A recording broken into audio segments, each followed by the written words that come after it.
बिस्मिल्लाहिर्रहमानिर्रहीम। आज का हमारा टॉपिक है किरचॉफ सेकंड रूल। हमने इससे प्रीवियस लेक्चर में किरचॉफ फर्स्ट रूल पढ़ा। उसमें आपने देखा कि sum of all the currents meeting at a point in the circuit is zero, यानी किरचॉफ का फर्स्ट रूल करंट के मुतालिक था। और आज हम जो पढ़ने जा रहे हैं किरचॉफ सेकंड रूल, ये वोल्टेज चेंजेस के मुतालिक है। इसमें हम अलजेब्रिक सम लेंगे वोल्टेज चेंजेस का इन अ क्लोज सर्किट और लूप, ये बराबर है ज़ीरो के। तो इसके लिए आप स्टेटमेंट देख लें, the algebraic sum of voltage changes in a closed circuit और a loop must be equal to zero. Kirchhoff के सेकंड रूल को समझने के लिए एक क्लोज सर्किट कंसीडर करते हैं, जैसा कि फिगर नंबर 13.21 में दिखाया गया है। इस सर्किट में आप देख सकते हैं कि आपके पास दो ईएमएफ सोर्सेज हैं। एक को E1 का नाम दिया है जबकि दूसरे को E2 का नाम दिया गया है। इस सर्किट को एनालाइज करने के लिए या इस सर्किट के इक्वेशन को लिखने के लिए आप सबसे पहले ये देखेंगे कि E1 और E2 में से कौन सा ईएमएफ सोर्स ग्रेटर है। इस वक्त हम ये कंसीडर करते हैं कि E1 सोर्स जो है वो ग्रेटर देन E2 है। तो जो ग्रेटर ईएमएफ सोर्स होगा हम वहाँ से करंट की डायरेक्शन को शुरू करेंगे।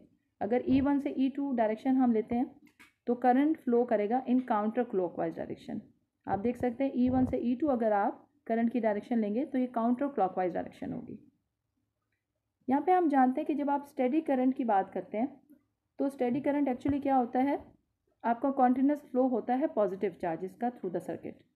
क्योंकि जब आप करंट की बात करते हैं तो कन्वेंशनल करंट की या पॉजिटिव चार्जेस के फ्लो की बात करते हैं। इसके अंदर हम देखते हैं कि जब हम वोल्टेज चेंज या पोटेंशियल डिफरेंस की बात करते हैं तो ये बराबर होता है, जैसा कि आपने प्रीवियसली भी ये पढ़ा है कि पोटेंशियल डिफरेंस या वोल्टेज चेंज बराबर होता है work done on the unit positive charge.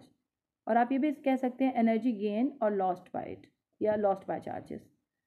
तो आप जो एनर्जी गेन होती है या लॉस होती है आप उसको ले लेते हैं, वो वर्क डन होता है जो कि उस चार्ज पे किया जाता है जो कि आपकी बैटरी कर रही होती है या ईएमएफ सोर्स कर रहा होता है। तो जब आप पॉजिटिव चार्ज की बात करते हैं, for example delta Q charge आपका फ्लो कर रहा है due to the current I in the close circuit. अगर आप यहाँ पे आई करंट जो लेते हैं वो डेल्टा क्यू चार्ज की वजह से लेते हैं, तो आप सबसे पहले कंसीडर करेंगे करंट आपका फ्लो कर रहा है through the EMF source E1। तो E1 से जब आपका करंट फ्लो करेगा तो ये फ्लो करेगा from low to high potential. आप देख रहे हैं नेगेटिव टू पॉजिटिव, क्योंकि इसकी डायरेक्शन काउंटर क्लॉकवाइज है। तो E1 के नेगेटिव टर्मिनल से पॉजिटिव टर्मिनल की तरफ, या आप कह सकते हैं लो टू हाई पोटेंशियल ही मूव करेगा। तो जब ये low to high potential move करेगा तो इसका मतलब है कि वर्क डन ऑन इट, इसका मतलब वर्क इसके ऊपर किया जा रहा है, यानी ये एनर्जी गेन कर रहा है, लो से हाई जा रहा है। तो इसमें जो पोटेंशियल होगा या आपका क्या हो जाएगा, आपका पॉजिटिव पोटेंशियल होगा या एनर्जी गेन होगी। तो आप यहाँ पे लिख सकते हैं कि E1 इंटू डेल्टा क्यू आपकी एनर्जी गेन होगी, क्योंकि इस वक्त आपका करंट जो है वो लो टू हाई है। इसी तरह से जब आपका करंट जो है वो फ्लो करेगा, पास करेगा थ्रू द सेल और ईएमएफ E2, तो आप देखेंगे कि ये पॉजिटिव टू नेगेटिव टर्मिनल आ रहा है, यानी हाई टू लो आ रहा है। तो इस वक्त आप देखेंगे कि ये एनर्जी लॉस करेगा, और एनर्जी लॉस कितनी होगी E2 डेल्टा की, और इसके साथ नेगेटिव का साइन आएगा क्योंकि ये एनर्जी लॉस कर रहा है। तो जब negative to positive low to high होगा तो हम इसको पॉजिटिव लेंगे। जब ये positive to negative high to low होगा तो हम इस पोटेंशियल को या इसको एनर्जी को हम नेगेटिव लेंगे।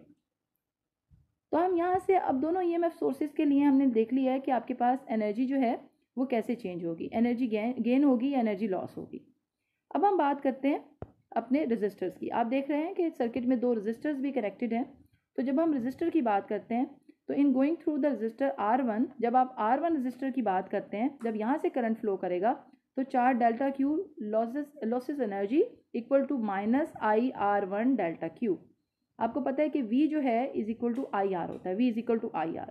तो आप जब R1 की बात करें तो V is equal to IR1, और जब आप एनर्जी की बात करेंगे तो IR1 के साथ डेल्टा क्यू जो है वो मल्टीप्लाई हो जाएगा। अब आप देखेंगे क्योंकि पोटेंशियल ड्रॉप होगा जब आप रेजिस्टर्स से गुजरेंगे या फ्लो करवाएंगे करंट, तो आपका उस वक्त क्या होगी, एनर्जी लॉस होगी। तो आप ले सकते हैं minus IR1 delta Q. IR1 जो है यहाँ पे पोटेंशियल डिफरेंस है क्रॉस R1, और माइनस साइन ये शो करता है कि charge is passing from high to low potential, यानी जब R1 के अक्रॉस या R1 के थ्रू करंट फ्लो करेगा तो उस वक्त जो एनर्जी होगी वो इसकी लॉस हो रही होगी। अब आप बात करेंगे कि जब आपका जो है करंट या चार्जेस जो हैं वो R2 के थ्रू फ्लो करेंगे तो उस वक्त आपका करंट जो है वो एनर्जी गेन कर रहा होगा या एनर्जी लॉस कर रहा होगा। तो similarly the loss of energy while passing through the register R2, यहाँ से भी जब आपका फ्लो करेगा करंट तो वो एनर्जी लॉस करेगा और यहाँ पे आपके पास आ जाएगा -IR2 डेल्टा क्यू। IR2 बिल्कुल उसी तरह से आपका पोटेंशियल ड्रॉप होगा और डेल्टा क्यू उसके साथ चार्जेस के लिए और आपके पास जो टोटल जो लॉस ऑफ एनर्जी होगी वो -IR2 डेल्टा क्यू होगी। तो यहाँ से हम देखते हैं कि जब R2 में से फ्लो कर जाएगा करंट तो वो दोबारा नेगेटिव टर्मिनल ऑफ E1 पे पहुँच जाएगा, यानी उसी पॉइंट पे पहुँच जाएगा जिससे हमने चार्जेस को स्टार्ट किया था। यानी हमने स्टार्ट किया था E1 से स्टार्ट किया था, E1 के नेगेटिव टर्मिनल से स्टार्ट किया था, नेगेटिव टू पॉजिटिव मूव किया, उसके बाद वो R1 के थ्रू फ्लो किया करंट, उसके बाद वो E2 से फ्लो किया और उसके बाद R2 से, और फाइनली वो दोबारा नेगेटिव टर्मिनल ऑफ E1 पे जो है वो रीच कर देगा, यानी जिस पॉइंट से उसने स्टार्ट किया था। तो इसमें आप देखते हैं according to law of conservation of energy the total change in energy of our system is zero. जैसे आपका किर्चॉफ का first rule law of conservation of charge को जाहिर करता है, इसी तरह से किर्चॉफ का second rule law of conservation of energy को जाहिर करता है। आप इसमें देखते हैं कि आप एनर्जी चेंजेस ले रहे हैं थ्रू ईच कंपोनेंट, यानी आपने दोनों EMF सोर्सेज के लिए लिए और दोनों रेजिस्टर्स के लिए लिए, तो आप यहाँ पे देखते हैं कि आपने टोटल एनर्जी जो लेनी है थ्रू द क्लोज लूप और क्लोज सर्किट जैसा कि आपने लिए, उन तमाम एनर्जी चेंजेस को आप ऐड कर दें। सबसे पहले जो आपने E1 के लिए लिया E1 डेल्टा क्यू वो पॉजिटिव में था, फिर उसके बाद आपने ऐड किया IR1 डेल्टा क्यू वो नेगेटिव में था, फिर आपने ऐड किया -E2 डेल्टा क्यू नेगेटिव में था, फिर आपने R2 के अक्रॉस -IR2 डेल्टा क्यू। इन सबको सम कर दें, अलजेब्रिक सम का मतलब है इनके साइंस को सामने रखते हुए आप इन्हें ऐड करें तो ये इज इक्वल टू क्या आएगा, 0 आएगा according to Kirchhoff second rule. तो यहाँ से आप देखते हैं कि delta Q throughout the equation आपके पास क्या है, कॉमन है।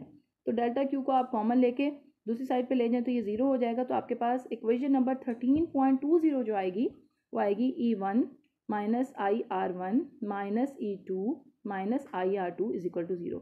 सिंपली आपने डेल्टा क्यू को इसमें कॉमन लेके ख़त्म कर दिया है, बाकी तमाम फैक्टर्स जो हैं वो एज इट इज़ हैं।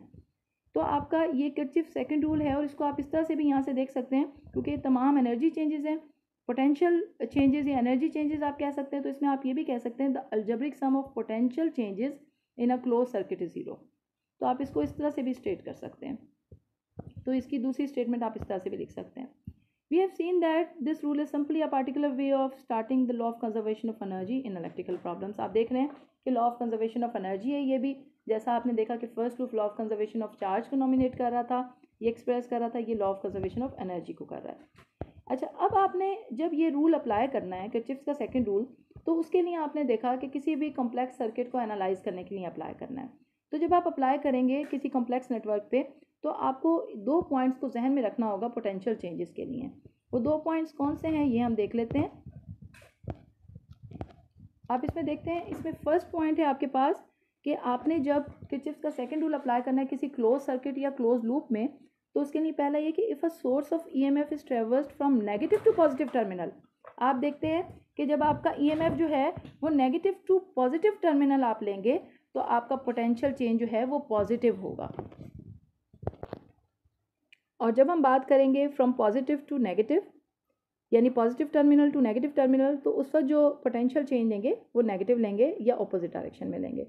यानी हमें ये ध्यान में रखना है कि हमने EMF सोर्स से जब अपने करंट को फ्लो करवाना है तो हम नेगेटिव टू पॉजिटिव टर्मिनल जा रहे हैं तो उस वक्त हमने पोटेंशियल चेंज पॉजिटिव लेना है। इसी तरह से जब पॉजिटिव टू नेगेटिव टर्मिनल लेना है तो हमने पोटेंशियल चेंज जो है वो नेगेटिव लेना है। इसके अलावा जब हम रजिस्टर की बात करेंगे, if a resistor is ट्रेवर्स in the direction of current, अगर तो वो करंट की डायरेक्शन में ही आप ट्रेवर्स कर रहे हैं रजिस्टर को, तो उस वक्त जो पोटेंशियल होगा वो नेगेटिव होगा। और अगर आप ऑपोजिट डायरेक्शन में कर रहे हैं तो वो आपका पॉजिटिव डायरेक्शन या ऑपोजिट होगा। यानी आपने इन पॉइंट्स को जब आप किसी कॉम्प्लेक्स नेटवर्क को एनालाइज करेंगे और किर्चॉफ का सेकंड रूल अप्लाई करेंगे तो इन 2 पॉइंट्स को आपने जहन में रखते हुए उसकी इक्वेशन जो है वो लिखनी है और उसके बाद उसको एनालाइज करना है।